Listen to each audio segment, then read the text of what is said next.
हज़रत मूसा अलैहिस्सलाम के असा का वाक़या। यह हज़रत मूसा अलैहिस्सलाम की वो मुक़द्दस लाठी है जिसको असाए मूसा कहते हैं।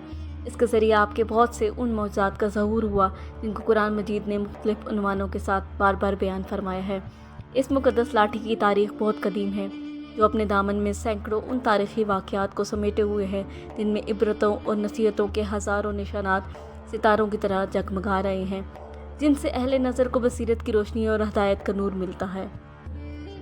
ये लाठी हज़रत मूसा अलैहिस्सलाम के कद बराबर 10 हाथ लंबी थी और इसके सर पर 2 शाखें थीं जो रात में मशल की तरह रोशन हो जाया करती थीं। ये जन्नत के दरख्त पीलू की लकड़ी से बनाई गई थी और इसको हज़रत आदम अलैहिस्सलाम वहीद से अपने साथ लाए थे। हज़रत आदम अलैहिस्सलाम के साथ ऊद खुशबूदार लकड़ी, हज़रत मूसा अलैहिस्सलाम का असा जो इज़्ज़त वाली पीलू की लकड़ी का था, इंजीर की पत्तियाँ, हजर अस्वद जो मक्का मुअज़्ज़मा में है और नबी मुअज़्ज़म हज़रत सुलेमान अलैहिस्सलाम की अंगूठी, ये 5 चीज़ें जन्नत से उतारी गई। हज़रत आदम अलैहिस्सलाम के बाद ये मुक़द्दस असा हज़रत अंबिया कराम अलैहिस्सलाम को यके बाद दिक्रे जाए बतौर मेरास के मिलता रहा, यहाँ तक कि हज़रत शुएब अलैहिस्सलाम को मिला जो कौम मदियन के नबी थे। जब हज़रत मूसा अलैहिस्सलाम मिस्र से हिजरत फरमाकर मदियन तशरीफ़ ले गए, हज़रत शुएब अलैहिस्सलाम ने अपनी साहबजादी हज़रत बीबी सफ़ूरा रज़ियल्लाहु अन्हा से आपका निकाह फरमा दिया और आप 10 बरस तक हज़रत शुएब अलैहिस्सलाम की खिदमत में रहकर आपकी बकरियाँ चराते रहे। इस वक्त हज़रत शुएब अलैहिस्सलाम ने हुक्म खुदावंदी अज़्ज़ व जल के मुताबिक आपको ये मुक़द्दस असा अता फरमाया। फिर जब आप अपनी ज़ोजा मोहतरमा को साथ लेकर मदियन से मिस्र अपने वतन के लिए रवाना हुए और वादी मुक़द्दस मकाम तवा में पहुँचे तो अल्लाह ताला ने अपनी तजल्ली से आपको सरफराज फरमाकर मनसिब रसालत के शर्फ से सरबुलंद फरमाया। इस वक्त हज़रत के मुजल वजदा ने आपसे जिस तरह कलाम फरमाया, कुरान मजीद ने उसको इस तरह बयान फरमाया।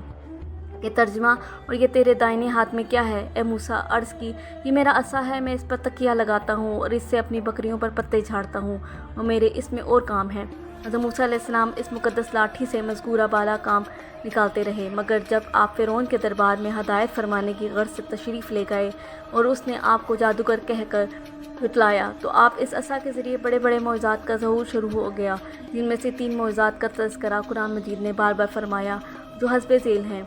असा अज़्ज़हा बन गया।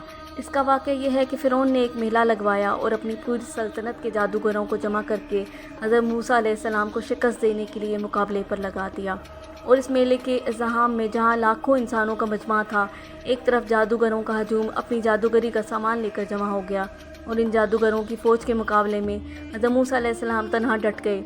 जादूगरों ने फ़िरौन की इज़्ज़त की कसम खाकर अपनी जादू की लाठियों और रस्सियों को फेंका तो एकदम वो लाठियाँ और रस्सियाँ सांप भरकर पूरे मैदान में हर तरफ फुनकार मारकर दौड़ने लगी और पूरा मजमा खौफ व हरास में बदहवास होकर इधर उधर भागने लगा। और फ़िरौन और इसके तमाम जादूगर इस करतब को दिखाकर अपनी फ़तह के घमंड और गरूर के नशे में बदमस्त हो गए और जोश बद शादमानी से तालियां बजा बजा कर अपनी मसरत का इजहार करने लगे कि इतने में नागहा हज़रत मूसा अलैहिस्सलाम ने खुदा के हुक्म से अपनी मुक़द्दस लाठी को उन सांपों के हजूम में डाल दिया तो ये लाठी एक बहुत बड़ा और नहायत ही बदनाक अज़्ज़हा बनकर जादूगर के तमाम सांपों को निकल गया। ये मौज़ा देखकर तमाम जादूगर अपनी शिकस्त का एतराफ़ करते हुए सजदे में गिर पड़े और बआवाज़ बुलंद ये ऐलान करना शुरू कर दिया कि हम सब हज़रत हारून हज़रत मूसा अलैहिस्सलाम के रब पर ईमान लाए।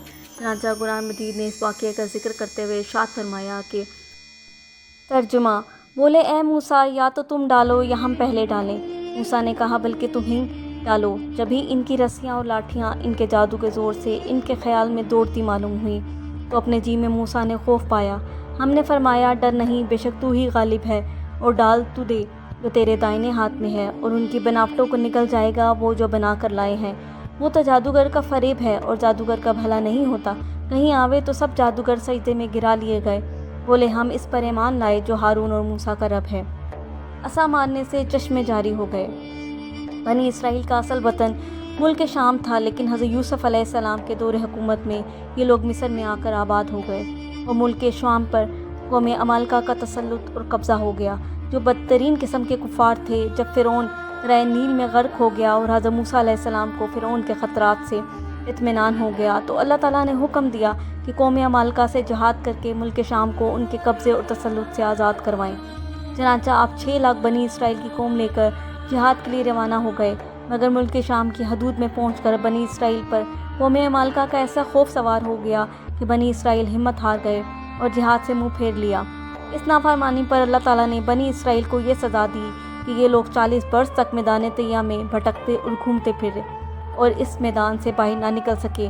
حضرت موسیٰ علیہ السلام بھی ان لوگوں کے ساتھ میدان طیہ میں تشریف فرما تھے جب بنی اسرائیل اس بے آب و گیا میں میدان میں بھوک و پیاس کی شدت سے بے قرار ہو گئے، تو اللہ تعالیٰ نے حضرت موسیٰ علیہ السلام کی دعا سے ان لوگوں کے کھانے کے لیے من و سلوہ آسمان سے اتارا۔ من شہد کی طرح ایک قسم کا حلوہ تھا اور سلوہ بھنی ہوئی بٹیریں تھیں۔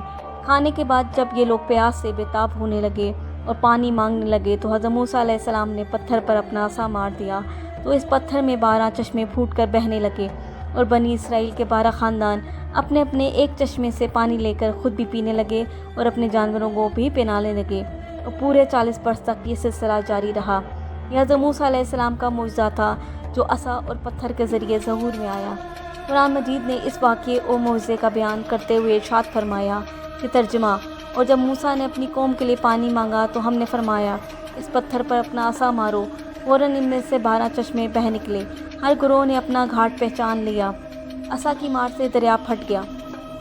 حضرت موسیٰ علیہ السلام ایک مدت سے دراز تک فرعون کو ہدایت فرماتے رہے اور آیات اور معجزات دکھاتے رہے، مگر اس نے حق کو قبول نہ کیا بلکہ اور زیادہ اس کی شرارت اور سرکشی بڑھتی رہی، اور بنی اسرائیل نے چونکہ اس کی خدائی کو تسلیم نہیں کیا اس لیے اس نے ان مومنین کو بہت زیادہ ظلم و ستم کا نشانہ بنایا۔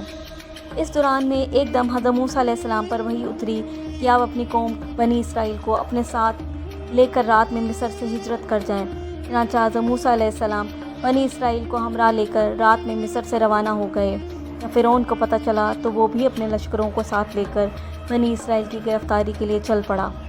جب دونوں لشکر ایک دوسرے کے قریب ہو گئے تو بنی اسرائیل فرعون کے خوف سے چیخ پڑے کہ اب تو ہم فرعون کے ہاتھوں گرفتار ہو جائیں گے، اور بنی اسرائیل کی پوزیشن بہت نازک ہو گئی کیونکہ ان کے پیچھے فرعون کا خونخوار لشکر تھا اور آگے موجیں مارتا ہوا دریا تھا۔ اس پریشانی کے عالم میں حضرت موسیٰ علیہ السلام مطمئن تھے اور بنی اسرائیل کو تسلی دیتے رہے۔ جب دریا کے پاس پہنچ گئے تو اللہ تعالیٰ نے حضرت موسیٰ علیہ السلام کو حکم فرمایا کہ تم اپنی لاٹھی دریا پر مارو۔ چنانچہ جو ہی آپ نے دریا پر لاٹھی ماری تو فوراً ہی دریا میں 12 سڑکیں بن گئیں اور بنی اسرائیل ان سڑکوں پر چل کر سلامتی کے ساتھ دریا سے پار نکل گئے۔ فرعون جب دریا کے قریب پہنچا اور اس نے دریا کو سڑکوں کو دیکھا تو وہ بھی اپنے لشکروں کے ساتھ ان سڑکوں پر چل پڑا، مگر جب فرعون اور اس کا لشکر دریا کے بیچ میں پہنچا تو اچانک دریا موجیں مارنے لگا اور سب سڑکیں ختم ہو گئیں اور فرعون اپنے لشکروں سمیت دریا میں غرق ہو گیا۔ اس واقعے کو قرآن مجید نے اس طرح بیان فرمایا: پھر جب آمنا سامنا ہوا دونوں گروہوں کا، موسیٰ والوں نے کہا ہم کو انہوں نے آ لیا۔ موسیٰ نے فرمایا یوں نہیں، بے شک میرا رب میرے ساتھ ہے، وہ مجھے اب راہ دیتا ہے۔ تو ہم نے موسیٰ کو وہی فرمائی کہ دریا پر اپنا عصا مار، تو جب ہی دریا پھٹ گیا تو ہر حصہ ہو گیا جیسے بڑا پہاڑ، اور وہاں قریب لائے ہم دوسروں کو، اور ہم نے بچا لیا موسیٰ اور اس کے سب ساتھ والوں کو، پھر دوسروں کو ڈبو لیا۔ بے شک ان میں ضرور نشانی ہے، ان میں اکثر مسلمان نہ تھی۔